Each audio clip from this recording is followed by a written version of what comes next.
خب دوستان عزیز، امروز اومدیم دخمه زردشتیان کرمان رو بهتون معرفی کنیم.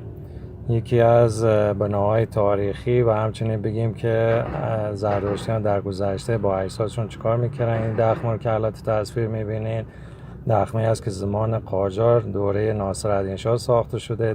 دخمه سمت چپ قدیمی تر است و در زمان ساسانیان ساخته شده و دخمه جایی بوده که زردشتیان در گذشته اجساد رفیقانشون رو با آداب خاصی به اونجا می‌بردن و خود دخمه بنایی بوده از گل و سنگ و ساروج که در بالای تپه سنگی در نزدیکی شهر قرار داشتن.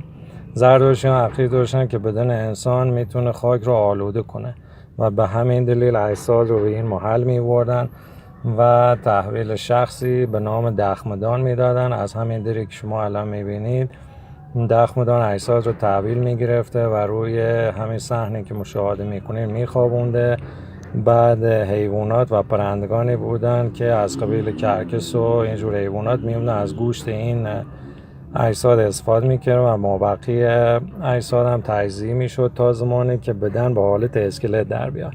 سپس استخوان‌ها رو در وسط دخمه و چای بود به نام استودان، همینجور که میبینید میریختن اینجا که با خاک هیچ تماسی پیدا نکنه.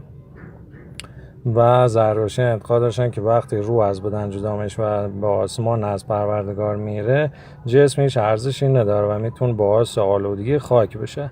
واقعا اون زمان قدیم بندگان خدا به محیط زیست اهمیت میدادن، ولی ما متاسفانه الان داریم درخت زنده رو قطع میکنیم و جاش مرده خاک میکنیم.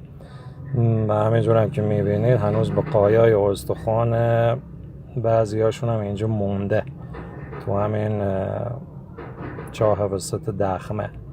و در ضمن مراسم تشییعشون هم حتما با لباس سفید و مرتب ظاهر میشدن و گریزاری نمیکردن، به خاطر که معتقد بودن روح مرده به اذیت میافته.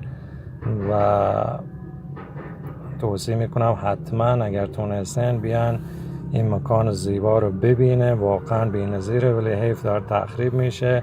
این هم دریچه‌ای بوده که دخمه‌دان میتونسته از اون شهر رو ببینه و وقتی که اجساد رو براش میوردن از اینجا حالتی دوربین بوده، بسیار زیبا طراحی شده، میتونست شهر رو کامل ببینه.